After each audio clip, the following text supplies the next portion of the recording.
저는 김미경입니다. 이 나이에 제 이야기를 꺼내기가 참 송구스럽지만 어쩌면 저와 같은 외로움을 품고 계실지도 모를 당신에게 작은 위로라도 될까 하여 용기를 내봅니다. 인생이란 한 치 앞도 모르는 들판 같아서 예상치 못한 곳에서 꽃을 피우기도 하고 때로는 발이 푹푹 빠지는 늪에 빠지기도 합니다.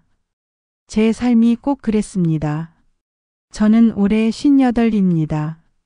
딱히 내세울 것도 없는 평범한 인생을 살아왔다고 생각했는데 제게도 영화보다 더 영화 같은 일이 벌어졌습니다. 어쩌면 누군가에게는 손가락질 받을, 또 누군가에게는 뜨거운 박수를 받을 그런 이야기지요. 제가 다시 사랑을 시작할 줄은 정말 꿈에도 몰랐습니다. 그것도 20살 딸을 둔 제가요. 이야기는 5년 전 제가 가장 힘들었던 그 시절로 거슬러 올라갑니다. 남편 이성진 씨와의 결혼 생활은 30년이 넘도록 얼음판을 걷는 듯 위태로웠습니다. 그는 성실했지만 언제나 차가운 벽 같았습니다. 제 말은 듣지 않았고 저의 감정은 늘 하찮게 여겼습니다. 결혼 초부터 그랬으니 제가 기대를 접은 것도 오래전 일입니다. 그래도 딸 하나 바라보며 살았습니다. 딸 아이가 성장하고 대학에 가고 이제는 어엿한 숙녀가 되었으니 제 할 도리는 다 했다 싶었습니다. 그런데 어느 날 남편이 제게 이혼을 요구했습니다. 바람이 났다는 겁니다. 상대는 남편 회사 부하 직원인데 띠동갑도 넘게 어린 여자였습니다. 청천벽력이었죠. 제 머리 위로 번개가 친다면 이런 기분일까 싶었습니다. 그날 이후 저는 한동안 세상 밖으로 나올 수 없었습니다. 제 인생이 통째로 부정당하는 기분이었으니까요. 30년 넘게 쌓아온 모든 것이 한순간에 무너져 내리는 아픔은 그 어떤 말로도 표현할 수 없었습니다. 하지만 제 인생의 황혼기에 찾아온 이 쓰디쓴 경험이 뜻밖에도 저에게 새로운 문을 열어줄 줄은 그때는 전혀 알지 못했습니다. 남편 이성진 씨와의 이혼은 제게 너무나 큰 상처였습니다. 30년 넘게 한 이불을 덮고 살았던 사람이 하루아침에 남보다 못하게 되니 세상이 끝난 것 같았습니다. 제가 할 수 있는 건 그저 눈물 흘리는 것뿐이었죠. 밥을 넘기기도 힘들었고 잠도 제대로 잘 수 없었습니다. 딸 이은정은 엄마가 힘들어하는 모습을 보며 안타까워했지만 사춘기 예민한 딸에게 제 아픔을 다 보여줄 수는 없었습니다. 그렇게 저는 껍데기만 남아 겨우 숨만 쉬는 것처럼 살았습니다. 그러던 어느 날이었습니다. 딸 이은정이 저를 억지로 끌고 나간 곳은 동네 문화센터였습니다. 엄마, 집에만 있지 말고 뭐라도 좀 해봐. 딸의 성화에 못 이겨 시작한 건 바로 서예였습니다. 붓을 잡고 먹을 갈면서 왠지 모를 편안함을 느꼈습니다. 그리고 그곳에서 그를 만났습니다. 김성현 씨. 그는 저보다 4살이 많았습니다. 얼굴에는 세월의 흔적이 고스란히 배어 있었지만 눈빛은 깊고 따뜻했습니다. 처음에는 그저 묵묵히 제 옆자리에 앉아 서예에 몰두하는 사람이었습니다. 그러다 가끔 제 서툰 글씨를 보고 빙긋이 웃거나 묵묵히 붓 잡는 자세를 고쳐주기도 했습니다. 그의 손길은 조심스러웠지만 왠지 모를 위안을 주었습니다. 저는 그때까지도 누군가에게 다시 설렐 수 있을 거라고는 상상조차 하지 못했습니다. 제 마음은 얼어붙은 호수와 같았으니까요. 김성현 씨는 저와는 다르게 젊은 시절부터 그림과 글씨를 벗삼아 살았다고 했습니다. 정년퇴직 후에는 문화센터에서 서예 강사로 봉사활동을 하며 시간을 보내고 있었죠. 그는 늘 조용하고 사려 깊었습니다. 제가 붓을 떨어뜨리면 먼저 다가와 주워주거나 먹이 잘 안 갈리면 슬쩍 다가와 도와주곤 했습니다. 특별한 대화가 오간 것도 아니었지만 그의 존재는 제게 작은 빛이 되어 주었습니다. 어느 날 수업이 끝나고 그가 제게 다가와 조심스럽게 말을 건넸습니다. 김미경 씨, 글씨에서 어딘지 모를 슬픔이 느껴집니다. 혹시 무슨 힘든 일이라도 있으신가요? 그의 따뜻한 말 한마디에 저는 왈칵 눈물이 터져 나올 뻔했습니다. 그동안 꾹꾹 눌러왔던 감정들이 한꺼번에 솟구쳐 오르는 기분이었습니다. 가까스로 진정하고 애써 웃으며 괜찮다고 말했지만 그는 제 눈물을 이미 본 듯 했습니다. 그날 이후 우리는 수업이 끝나면 종종 차를 마시며 이야기를 나누었습니다. 그는 저의 이야기를 묵묵히 들어주었습니다. 남편의 외도와 이혼, 그리고 그로 인해 겪어야 했던 상실감과 배신감. 제 인생에 가장 아팠던 순간들을 그는 그저 따뜻한 눈빛으로 바라봐 주었습니다. 그의 침묵은 어떤 말보다도 저를 위로해 주었습니다. 그는 저의 감정의 폭풍 속에서 흔들리지 않는 든든한 등대 같았습니다. 알고 보니 김성현 씨 역시 아내와 사별한 지 꽤 오래되었다고 했습니다. 그는 아내를 잃은 슬픔을 그림과 글씨로 달래며 홀로 지내왔다고 했습니다. 우리는 서로의 아픔을 공감하며 더욱 가까워졌습니다. 그는 저에게 다시 살아갈 용기를 주었고 저는 그에게 잊고 지냈던 삶의 온기를 찾아주었습니다. 어느 날 우리는 함께 전시회에 갔습니다. 그곳에서 그는 자신의 작품에 대한 이야기를 들려주었습니다. 그의 작품 속에는 삶의 희로애락이 고스란히 담겨 있었습니다. 그림을 보며 저는 그의 삶을 엿보는 듯했고 그의 깊은 내면에 매료되었습니다. 전시회에서 돌아오는 길, 우리는 나란히 걸으며 오랜 시간 동안 말이 없었습니다. 그 침묵 속에서 저는 왠지 모를 편안함과 안정감을 느꼈습니다. 제 옆에 김성현 씨가 있다는 것만으로도 세상의 모든 불안이 사라지는 것 같았습니다. 그날 저녁 김성현 씨는 제게 저녁 식사를 제안했습니다. 서툰 솜씨지만 직접 만든 음식을 대접하고 싶다고 했습니다. 그의 집은 소박했지만 아늑하고 따뜻한 온기가 느껴지는 곳이었습니다. 벽에는 그가 직접 그린 그림들이 걸려 있었고 한쪽 구석에는 붓과 먹이 놓여 있었습니다. 그는 능숙하게 요리를 했고 저는 그의 뒷모습을 바라보며 잊고 지냈던 설렘을 느꼈습니다. 식사를 하면서 우리는 그동안 하지 못했던 더 깊은 이야기를 나누었습니다. 어린 시절의 꿈, 젊은 날의 방황, 그리고 이루지 못했던 소망들까지. 그는 제 인생의 모든 페이지를 조심스럽게 넘겨보듯 저의 이야기에 귀 기울여 주었습니다. 그의 따뜻한 시선과 진심 어린 공감은 저의 메마른 마음에 촉촉한 단비 같았습니다. 제가 잊고 살았던 저의 모습을 다시 찾아주는 것 같았습니다. 저는 그에게 제 과거의 아픔을 솔직하게 털어놓았습니다. 남편의 외도로 인한 배신감, 그리고 그 상처가 제 삶에 얼마나 깊은 그림자를 드리웠는지. 저는 그에게 위로받고 싶었고 동시에 제 나약한 모습을 들키는 것 같아 부끄럽기도 했습니다. 그런데 그는 제 이야기를 듣고 잠시 말이 없더니 조용히 제 손을 잡아주었습니다. 그의 따뜻한 손길은 제 마음에 깊이 박힌 가시를 빼내주는 것 같았습니다. 저는 그의 손에서 잊고 지냈던 따뜻함을 느꼈습니다. 그의 손은 제게 세상의 모든 불안으로부터 저를 지켜줄 것 같은 든든함과 동시에 따스한 위로를 건네는 듯 했습니다. 그날 저녁 우리는 와인을 마셨습니다. 김성현 씨가 직접 담근 과실주였는데 향긋한 내음과 함께 은은한 취기가 올랐습니다.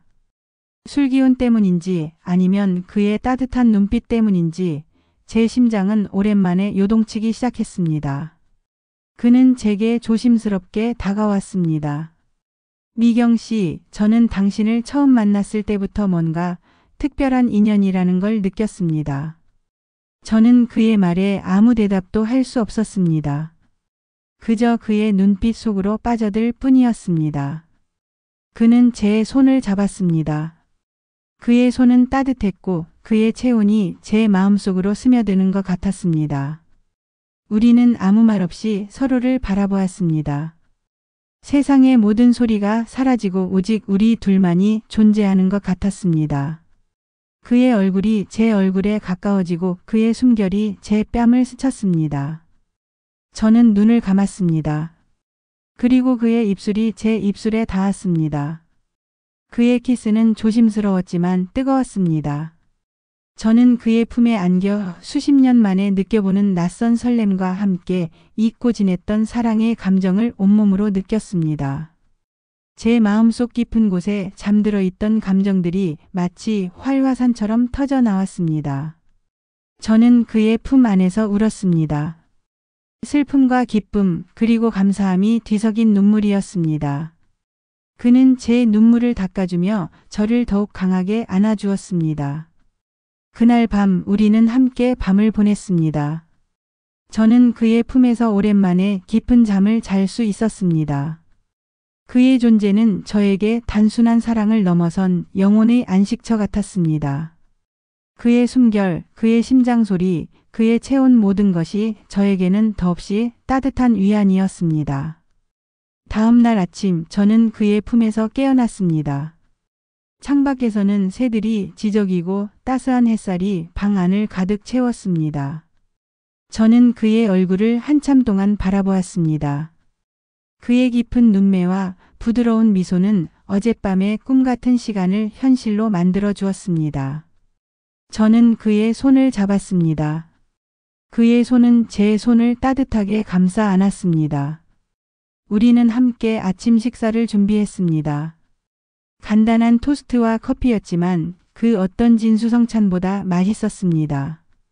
식사를 하면서 우리는 앞으로의 이야기를 나누었습니다. 그는 제게 조심스럽게 말했습니다. 미경 씨, 저는 당신과 함께 남은 인생을 보내고 싶습니다.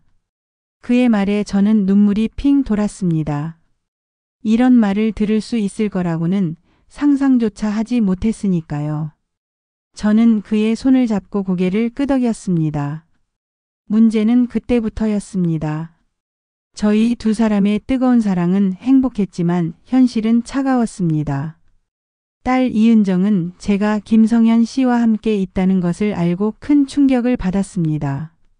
엄마, 어떻게 아빠랑 이혼한 지 얼마나 됐다고 벌써 다른 남자를 만날 수 있어요. 딸은 제게 매몰차게 퍼부었습니다. 그뿐만이 아니었습니다. 친정 엄마인 이경희 씨 역시 제가 김성현 씨와 만나는 것에 대해 격렬하게 반대했습니다. 내 나이에 주책맞게 그게 무슨 짓이니? 동네 사람들 보기 부끄럽지도 않아. 엄마는 저를 비난했습니다. 세상의 시선은 늘 차가웠습니다. 저희의 사랑은 마치 금지된 열매처럼 느껴졌습니다. 하지만 저희는 서로를 놓을 수 없었습니다. 김성현 씨는 제게 흔들리지 않는 든든한 버팀목이 되어 주었습니다. 미경 씨, 다른 사람들의 시선은 중요하지 않습니다. 중요한 건 우리 두 사람의 마음입니다. 그는 저를 위로하고 용기를 주었습니다. 저는 그의 품에서 세상의 모든 비난을 잊을 수 있었습니다.